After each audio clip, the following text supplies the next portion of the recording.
AFRODAD took to tracking the parliamentary involvement on approvals and rejections of loans in the SADC region. And as I carried out this task, I mainly looked at Malawi, Mozambique, Zambia, and Zimbabwe, even though I also took the time to appreciate other actions being done in other countries. So, I think Reggie has already given a very good introduction in terms of the importance of the legislature, in terms of tracking debt and playing their oversight role. So I won't re-emphasize that, but just to flag the fact, and I'm sure we are all aware, that most of the countries in the SADC region are on the verge of a debt trap. Some are struggling to pay their debts, as has been seen in many countries. And you find that a lot of them, the level of debt actually goes beyond 50%. Some are edging on to 60%, and even beyond 61%, where you have countries such as Zimbabwe even going up to around 70%. Reggie has also outlined the trainings that AFRODAD conducted around debt issues.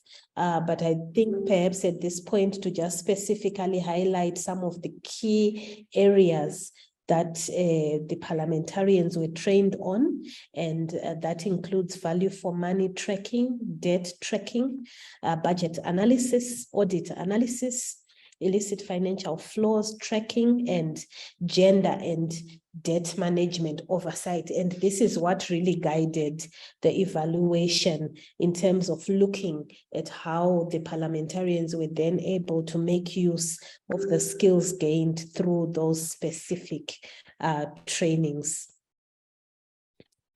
The objectives, again, have already been highlighted. So I'll move on and just maybe share in a minute the methodology that I used. So I conducted a literature review of various documents, national documents on debt, documents produced by ministries of finance, even parliamentary reports produced by various committees in parliament, such as budget committees or the budget offices, such as in Zambia and Zimbabwe, and also even international documents on the views of debt in these countries in the SADC region. So those were IMF documents, World Bank documents, etc. I also then made use of primary data collection through the development of a questionnaire that was used to interview members of parliament in the 4 specific countries. And the methodology used was really purposive sampling, in the sense that the target was to really get those members of parliament who were actually trained by the AFRODAD series of capacity building.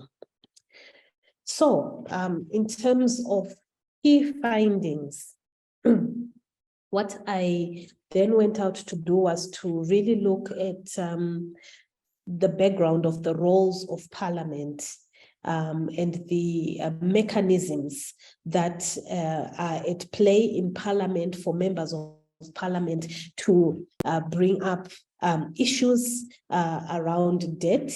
And most of these mechanisms center around the key ones, including the committee system.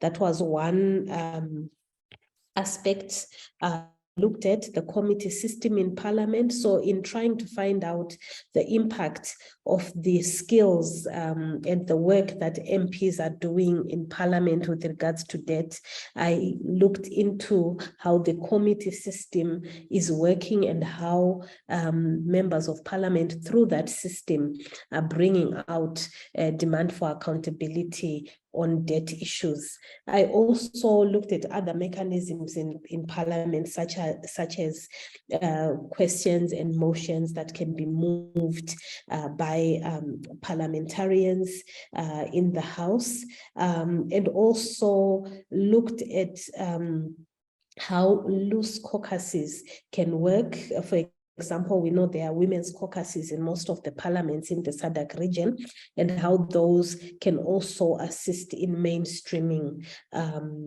issues to do with debt.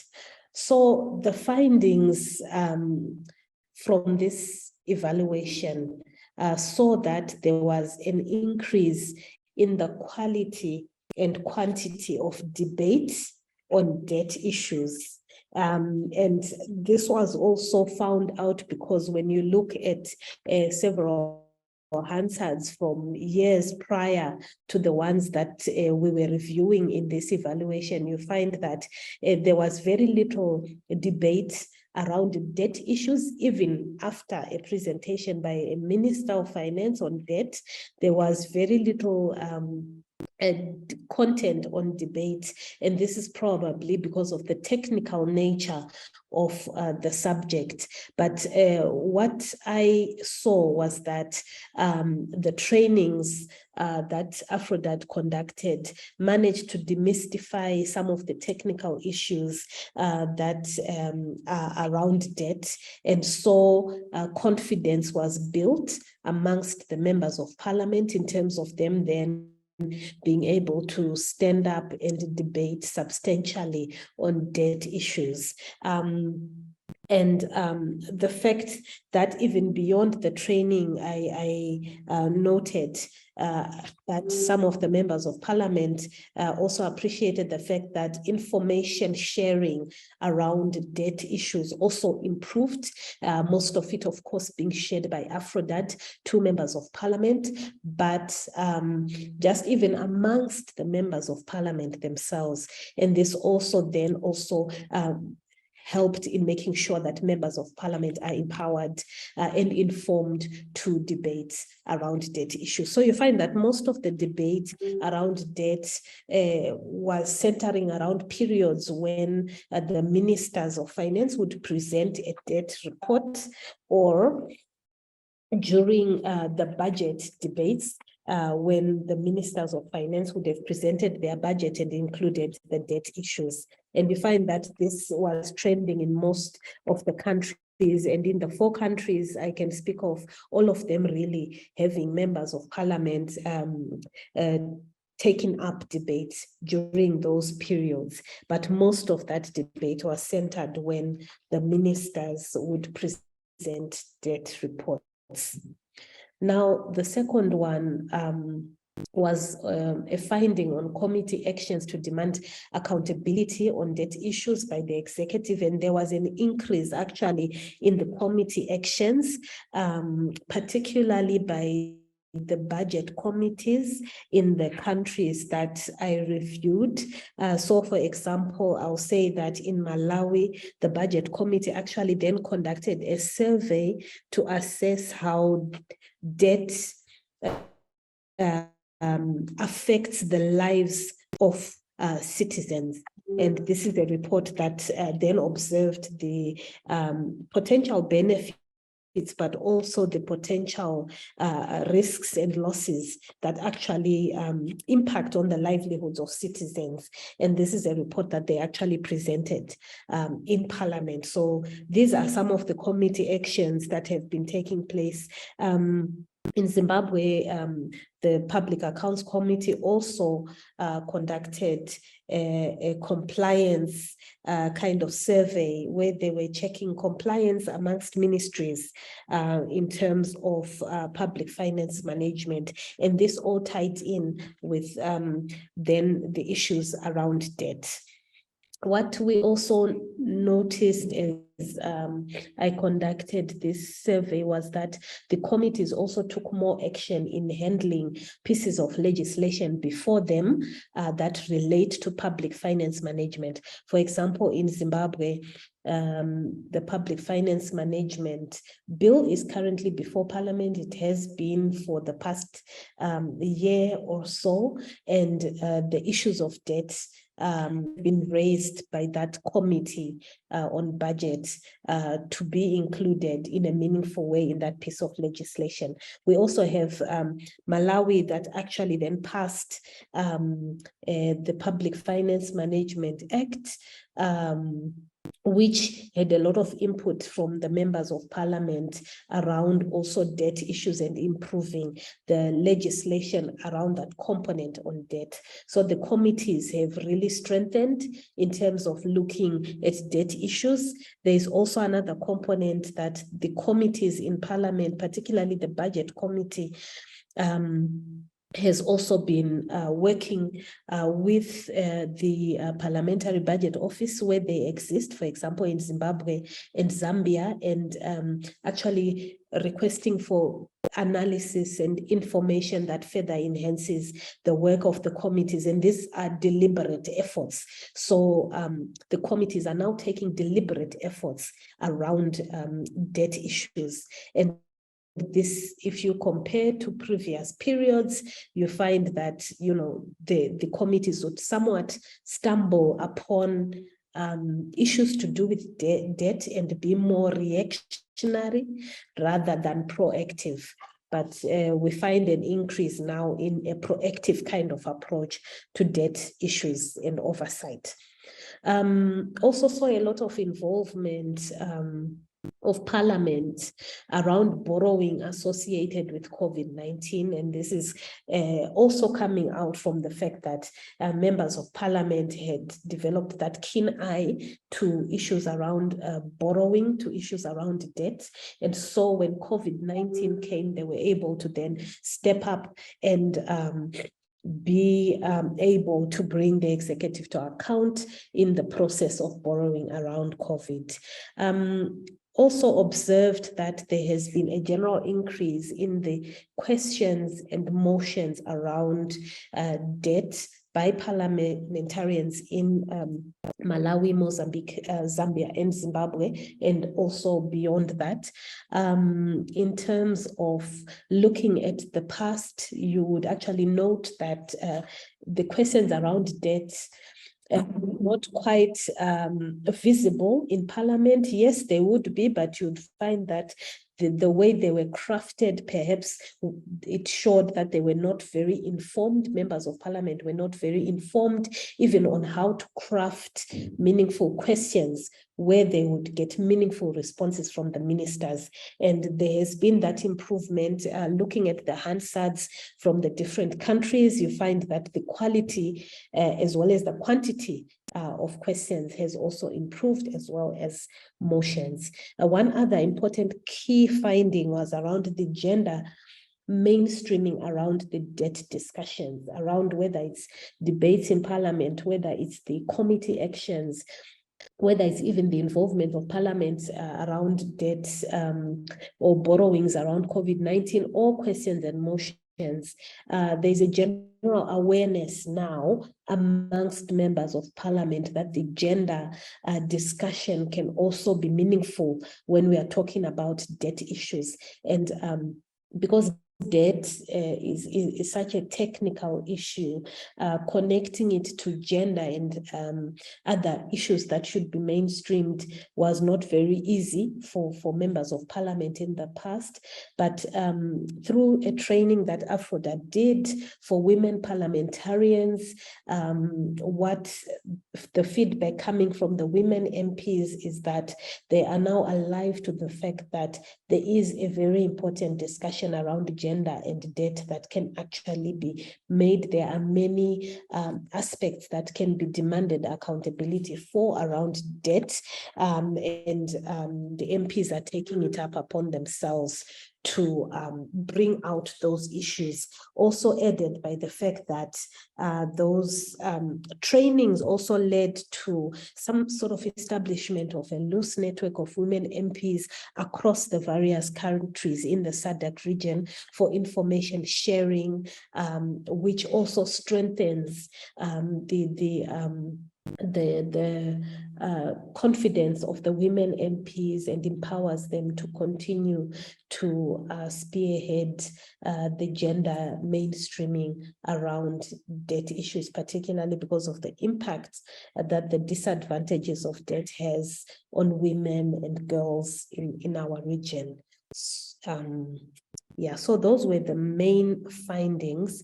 And I will move on now to, which is pretty much part of the findings, but this is what members of parliament had to say in terms of the challenges that they face. So many improvements have taken place in terms of bringing in debt issues into the parliamentary space, but there are some challenges that we also found that were reflected on by members of parliament who participated in this evaluation.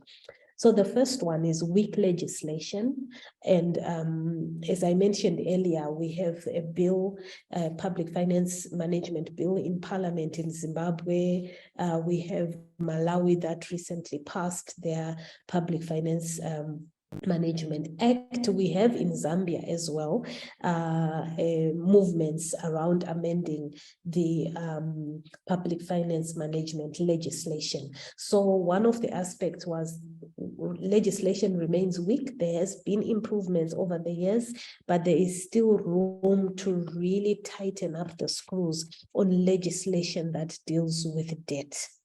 The second one is inadequate resources to conduct research and prepare debates.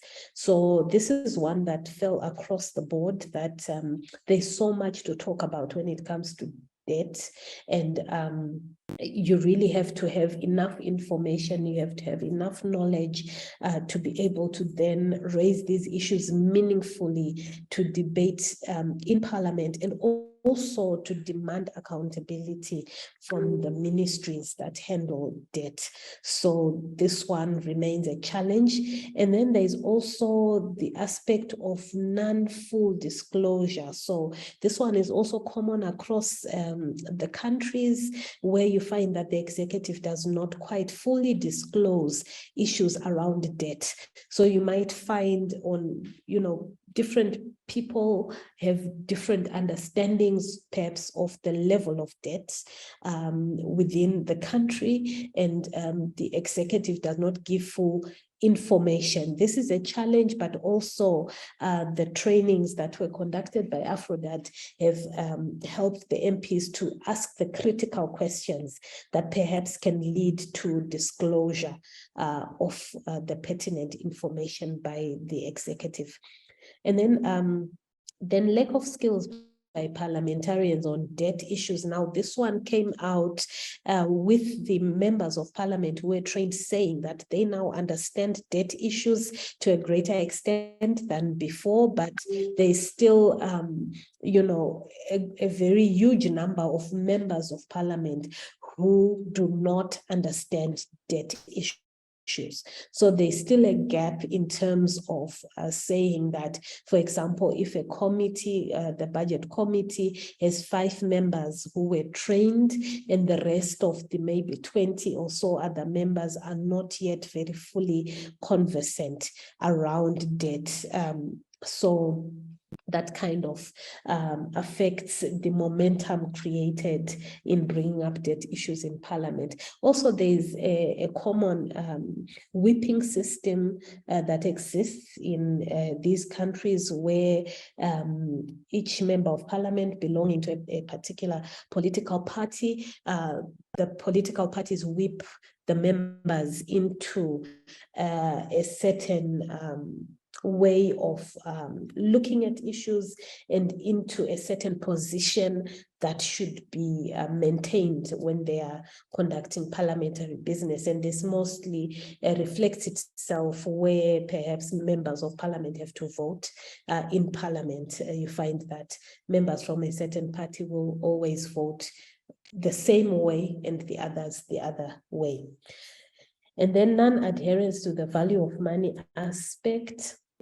This one is very critical in the sense that as they are playing oversight, the members of parliament realize that the aspect of value for money is still not quite central in acquisition of debt by the executive. And so there's need to explore this more and to understand it more and be able to then empower the members of parliament to actually make use of the value of money discussion to demand accountability. Then the lack of a gender lens. Now here, whilst MPs have gained that appreciation of the gender lens for debt management, we still have an executive that does not yet appreciate that. And so it's to strengthen the members of parliament understanding even further so that they can continue to demand accountability around the gender issues. So I know I hope I haven't gone way beyond my time, but just a few recommendations before I hand back to you, Reggie. So looking at all those challenges and looking at the findings, which in my opinion, as I did the evaluation, are very positive steps towards getting to a parliament that can fully demand accountability around debt. There are a few recommendations coming out, and most of these are based on the realization of the challenges which I just mentioned earlier. So the first one is strengthening legislation. This one is very key in the sense that as I mentioned earlier, where weak legislation exists, you find that it makes it even difficult for parliament to demand accountability, and they can only do so to the level that the legislation permits them. So if we have strong legislation, it means that the Ministry of Finance and the offices that handle debt are compelled to do certain things in certain ways and be able to safeguard the nation around excessive debt and being in debt traps. Then the other recommendation is availing of adequate debt information. Now, this one comes out as a recommendation in the sense that once members of parliament are able to access information, all the adequate information around debt, they are able to also critically analyze the situation and be able to demand accountability. Again, also getting more informed around debt has helped the members of parliament to actually know to identify where the gaps in information are, and they have started at least to demand that information. Resourcing of parliament remains a critical issue across all the countries that are engaged with. Parliament is crippled when it comes to resources for it to carry out its mandate. So that lack of resources means there is a limit to what the committees can do, what the even the parliament budget offices can do in order to investigate and to invest in research or to invest in trying to really come up with ways in which to bring the executive to account around debt issues. So that's a critical area that needs to be addressed through the national budget. Continuous capacity building of MPs is certainly critical as a recommendation because the terrain changes ever so often. For example, in Zimbabwe, we have a process that is currently taking place, a re-engagement process, and it would be critical for MPs to sit down and be appraised and have it unpacked so that they understand what is going on, so that they can be able to demand the relevant accountability from the executive. And then capacity building of Parliament staff was quite a critical recommendation coming out. And this is mainly based on the fact that members of Parliament are only in Parliament for a certain period of time, and until the next election comes, and sometimes the turnover can be very high, and you find that that MP will not return to Parliament. But if Parliament staff is also trained around debt issues and they understand the critical issues, they're able to then support any new group of members that come into Parliament after an election. And there is that continuity and sustainability. Promotion of an intra-SADC parliamentarian learning exchange program, also very critical. The region is facing similar challenges around debt, and that exchange of information is very important, especially if it becomes periodic and it becomes planned, and it can strategically be able to influence issues more at a regional level, perhaps through the SADC Parliamentary Forum and even through the SADC organ itself. And then strengthening women MPs' understanding of public finance management issues. This came as a critical recommendation in the sense that you find that women members of Parliament may not in the first instance understand the general issues around public finance management issues themselves, let alone then understanding debt issues. So just them understanding public finance management is critical in order to bring them up to speed with debt issues as well, so that they can then take up those issues in Parliament. Next recommendation is around establishment of a SADC caucus on oversight on debts. And I think this is quite similar to the one on promoting intra-SADC learning exchange. So this caucus would also strengthen the action around debt issues at the regional level, but also have information filtering in a two-way kind of approach, where information is filtering from country level to the regional level, but also from the regional level to the country level through the members of Parliament who will be part of that caucus. And the last recommendation is to ensure that site visits of projects being done using loan funds. So this one is really to say that MPs should be able to visit project sites so that they can assess for themselves what actually the money that was borrowed is being used for. And again, it ties into the lack of resourcing for Parliament, where they want to carry out site visits, but the resources are not available. Therefore, they become less informed about what is really transpiring on the ground, and that weakens their demand for accountability.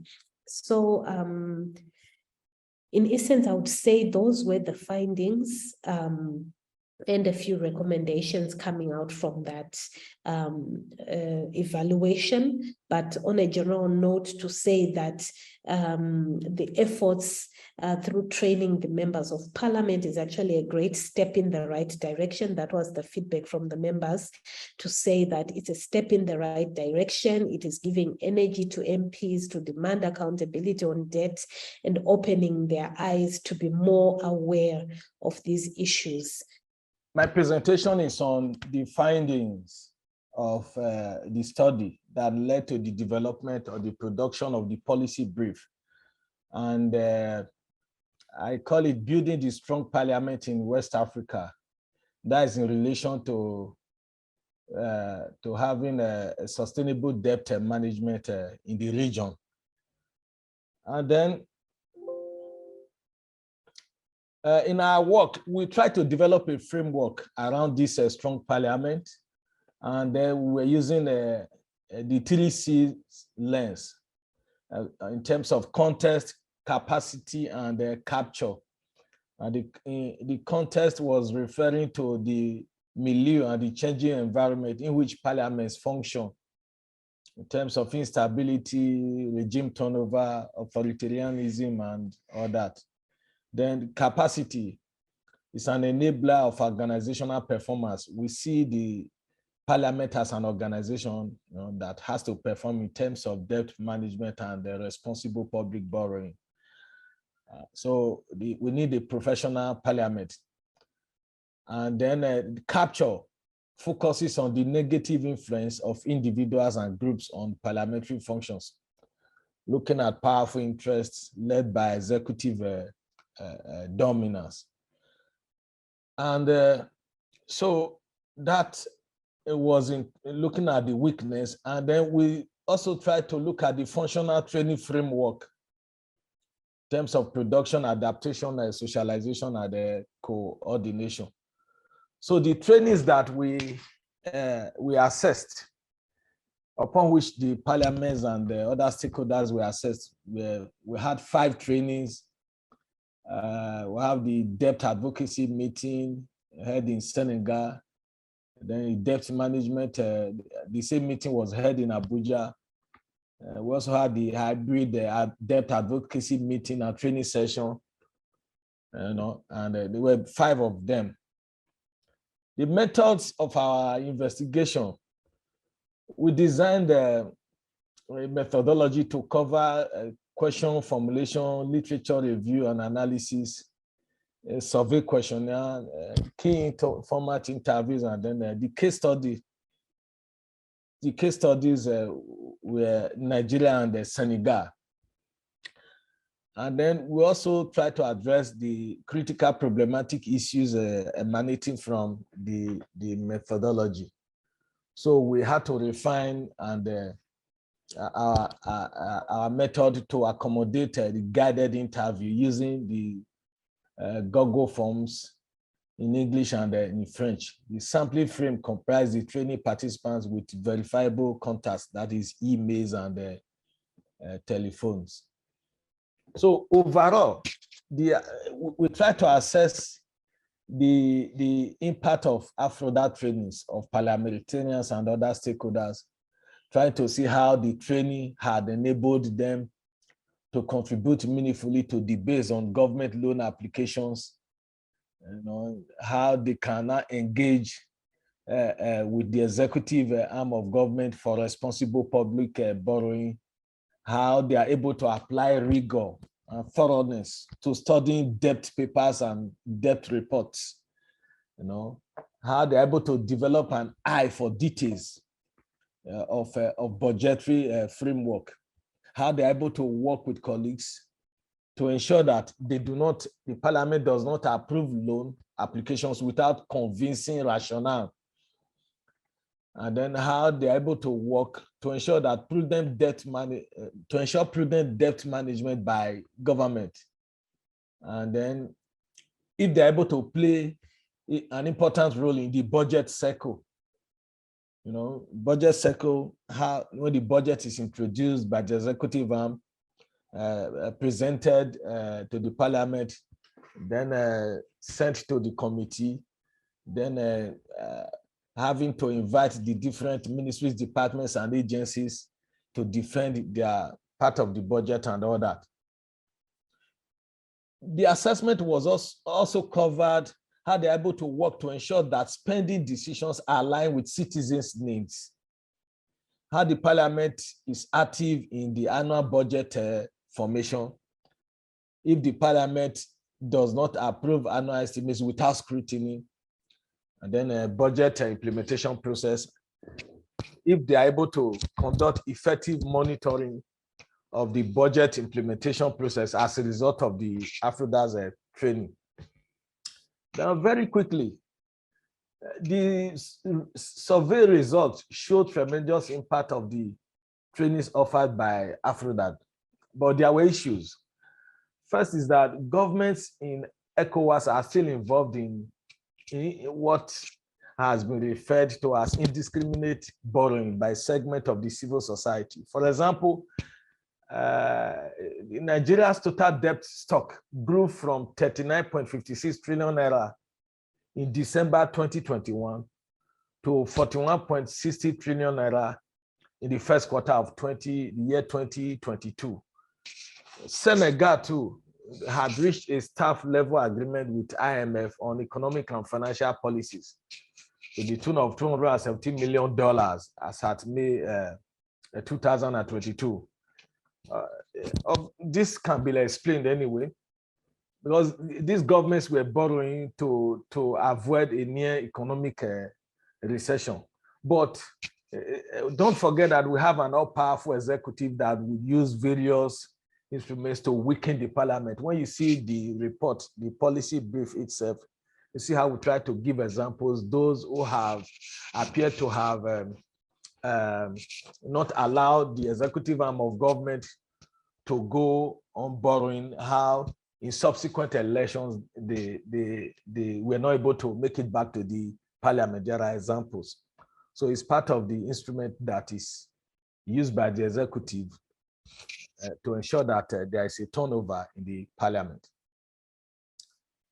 And then the trainings offered by AFRODAD are also enhancing parliamentarians' understanding of the complexities and implications of indebtedness vis-a-vis the oversight tools. The oversight tools that we worked with were the Constitution, is the fundamental laws of the land, rules of procedure, committee system, budgetary oversight, and public hearings. So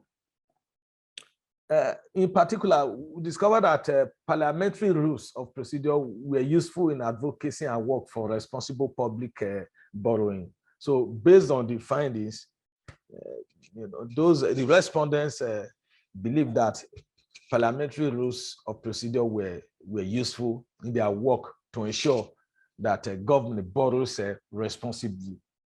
And then the parliamentary committee system is also useful in advocacy and work for responsible public borrowing. In terms of budgetary oversight, the budgetary systems are still characterized by institutional and operational weaknesses, mainly due to capacity constraints. Don't forget that we're looking at having a strong parliament in relation to sustainable debt management, wherein we used the contest capacity and the capture as a framework of analysis. Also, through public hearings, CSOs and civil society organizations are able to play a critical role in filling the gaps the constraints to parliamentarians' effective provision or the provision of oversight in prudent debt management. But when public hearings are organized, the CSOs are able to play a very key role. They bring in the public view, the citizens' view, to ensure that the right thing is being done. And then we also look at the Harare Declaration, and this is becoming a veritable tool for civil society organizations to mobilize citizens for responsible public borrowing in the case study countries. Regarding the African Borrowing Charter, AFRODAD trainings are inspiring members of parliament, MPs, to push for prudent public debt management. CSOs have also expressed a commitment to put debt management issues in their advocacy agenda. Then the policy conclusions.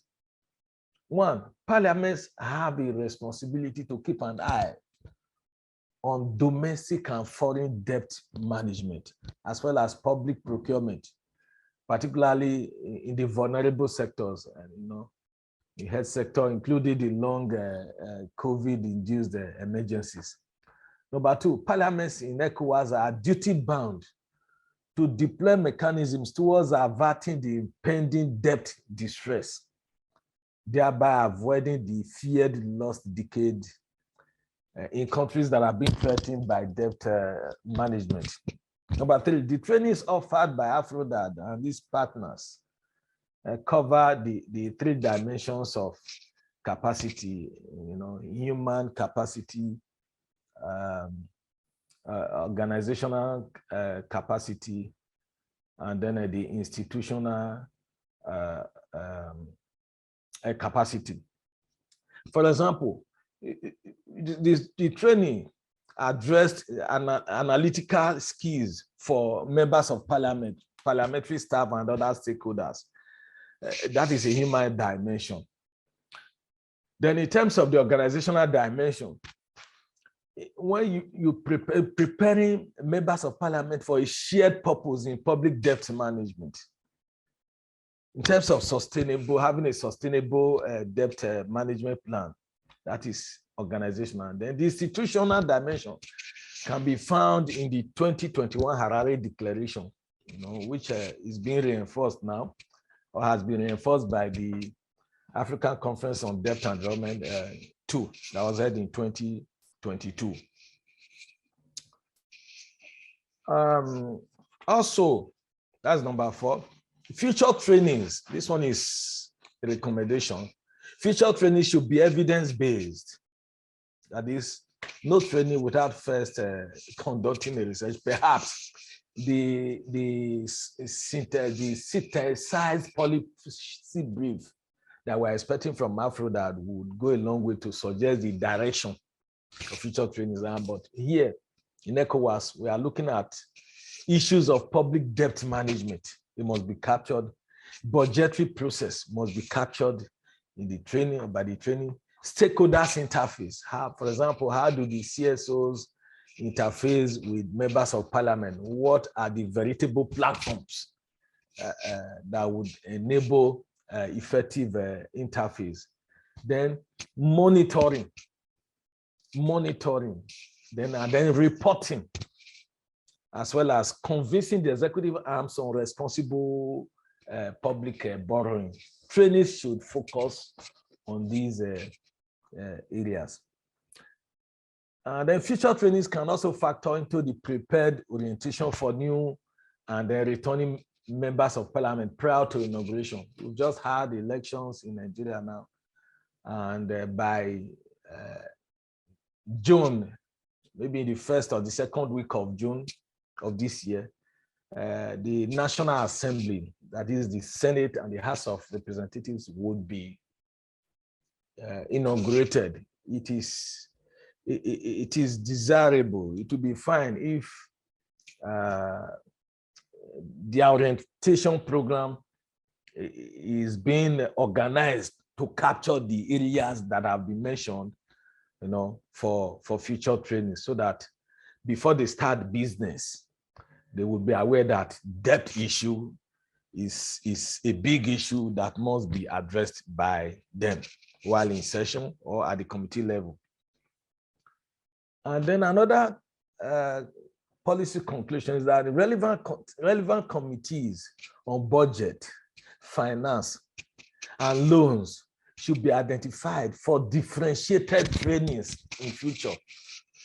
Differentiated here, we are saying specific trainings, trainings that maybe all parliamentarians do not have access to, but because these members belong to the committees on budget, finance, and loans, they should have access to such training so that they will be able to perform their duties very well. Then MPs also need training support in working to alter the fundamental laws of the land. There are certain sections of the Constitution that do not encourage sustainability debt management. For example, the Parliament of Senegal they have this one-chamber parliament. And if it is possible to tinker with that aspect of the Nigerian Constitution, wherein we have a single parliament, for example, start looking at the possibility of reducing the cost of running a two-chamber parliament. And then in addressing the fundamental laws of the land, the training should also support giving more power to the parliament so that the areas where they need to insert more powers for the parliament, not just having an all-powerful executive. Because if you have a strong parliament, they will be able to address issues of public debt. So that is a summary of what we have in the ECOWAS. Thank you very much. The background to this, of course, is that ESC is also not any different from the heightened debt risks that you see across Africa. As you'd see there, Uganda, Rwanda, and Tanzania are both moderate debt risk rating. But given the trajectory of borrowing, these in the medium term are expected also join Kenya and South Sudan as high debt risks. Needless to mention that the debt service levels in these countries are quite high. Already, the narrative and engagement with some of the key partners is austerity in these countries. But again, you note that these countries are still low income country or low middle income. So they still have sizable challenges. And in terms of tax efforts, the gap still remains. So that means that there's a narrowing fiscal space, low tax effort, and yet huge development needs. So the challenges still remain. And what we've seen is that over the last few decades, there's continued and heightened accumulation of public debt. The other challenge that, of course, still remained is the transparency and accountability in the use of public resources, still in the East African community. But this is not uniform across some of the countries. But what we've seen is that through the most recent assessments, fiscal transparency assessment, is that there's improved transparency reporting, which of course, once you have better transparency and data reporting, it makes the work of parliamentarians much easier. So in terms of scope, I don't think it's any different from what the others covered. These were drawn from the training manuals, whether they were regional trainings, whether they were summer trainings or national workshop trainings. These are the key issues, and the questionnaire simply looked at these areas, ranging from the role of legislators and, as voiced by others, East African community as public finance. That's a young man or a young woman. Okay, someone speaking in the background. I think the previous presenter is still unmuted. So the loan approvals rejection for members of parliament of the loans, then working with oversight institutions as well as other institutions like CSOs. We covered responsible borrowing, also looking at the African borrowing charter, public debt sustainability and related tools, legal and policy institutional roles, impact of PPPs on public debt, particularly in terms of contingent liabilities, understanding the illicit financial flows and remedy strategies, revenue mobilization strategies, budget cycle and the related fiscal frameworks, and then the public investment management. So the main findings, more broadly, are consistent with what we've had. The parliamentarians that were involved in the trainings do voice that they have a better understanding of public debt oversight. This was about 6 in 10 of the respondents across the East African community, saying they understood the role of parliamentarians, particularly as enshrined within the Public Finance Management Act. In terms of the exactness of understanding, most of them, given the areas that I put on the previous slide, 85% rated their understanding on most thematic areas between 50 to 75. So that's like the third quartile. And then the main challenges was actually coming when it came to the thematic areas where MPs thought there's a lot of complexity and limited understanding was on the area of public-private partnerships, which are relatively new, with relatively new laws in place and very few projects manifesting through as PPPs. Illicit financial flows was still an area with limited understanding, particularly given the data availability on IFFs. Public debt sustainability tools, they appreciate that these assessments are done, but the understanding of the narration and assumptions, I think, is still a major challenge for most of them. And then critically, that any public borrowing should go through rigorous assessment. And here it requires doing feasibility studies, which look at both economic and social impact assessment. And this is where the aspect of gender, I think, that was coming in from the SADC region would be captured in. But again, here, the understanding of feasibility studies is still a major challenge, but also a couple of MPs voiced that a number of projects that come for their review are not subject to these, and they were able to cite a case in point about 40% of projects in Uganda, which had come for parliamentary approval, did not have these rigorous, as was found by the Auditor General. But when it came to, again, the understanding of these, of their role and understanding some of these thematic areas was underpinned by their presence on committees. When it came to, and one of the MPs said, you know, we at the committee level, we do extensive work, make recommendations to Parliament, but there's no rigorous assessment when it comes to the wider parliamentarian, particularly for parliaments that are very big in some countries where Parliament is over 500 members of Parliament. If it's the issue of a party pushing for certain projects, you find that these will certainly go through, and that voices the issue of the public debt architecture being political and has sometimes invisible hands. The key aspects that were voiced in terms of large projects in some countries that did not adhere to parliamentary rules of procedure in terms of public debt oversight. The challenges that we see again manifesting is in terms of limited information on loan agreements, particularly those that are signed with elements of secrecy. And this basically does not bring full disclosure, which was, I think, reiterated in one of the key aspects.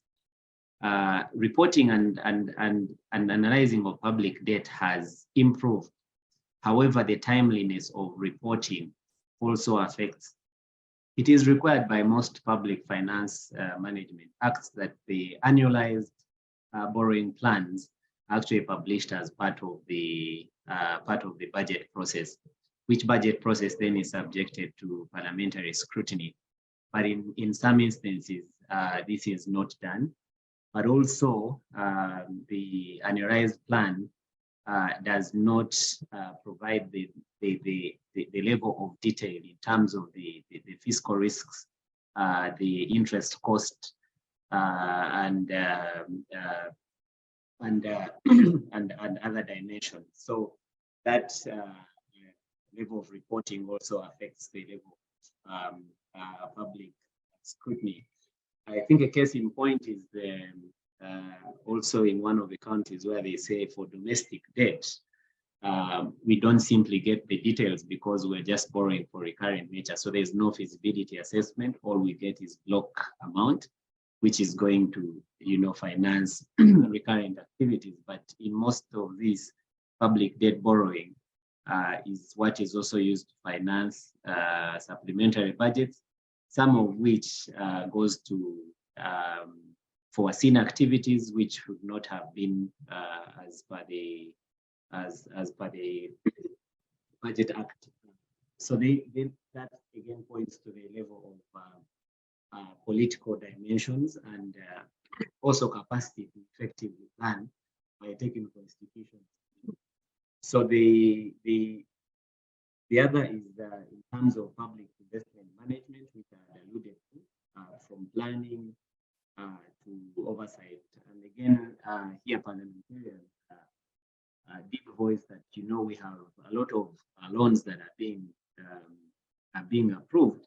And then beyond that, in the coming years, we start paying a lot of commitment fees on non-utilization of the resources, which again speaks the fact that, parliamentary oversight is not just at approval level, but should go into the entire ecosystem of public debt. The other thing that I think I missed was that the majority of MPs did voice that they acquired analytical skills which they were utilizing, and some of them did also refer to the use of the AFRODAD borrowing charter during the process of loan approval. The key recommendations are not any different. Parliamentarians called for integration of MPs' fiscal policy so they called for MPs training to be embedded within the broader public finance management reform programs that exist at country level. A lot of these programs draw from public expenditure and financial accountability assessments. And some did voice that when, for example, in Uganda, they did have a public finance management program, which included training of committees, continuous committees. And one of the MPs who had been through, even through the early 2010s, was able to say these trainings were useful and were getting a lot of engagement with key stakeholders, and also carrying out benchmarking as voiced by some of the other recommendations. They also called for multi-stakeholder coordination mechanisms at country level to discuss these annual borrowing plans, annual debt utilization reports, so that the views of all key stakeholders, or even challenging other stakeholders, say like AFRODAD, to provide alternative policy options on some of the debt policy issues that would be prevailing. Then called for broader widening and deepening of public consultations, and also seeking expert feedback from several players. Then the need to promote the parliamentary reports on public debt, because this would be an output measuring what the parliamentarians are doing in terms of public debt oversight. So one is to promote that the parliamentary reports on public debt are produced, and then they are also disseminated and widely consulted. Then disclosure in terms of conditions on these loan agreements must be disclosed and published within 30 days of signing. These are some of the issues that, again, that parliamentarians were voicing, but broadly related to the training, they did emphasize that, training, yes, was important. It was necessary. It was not sufficient because there are challenges over and beyond.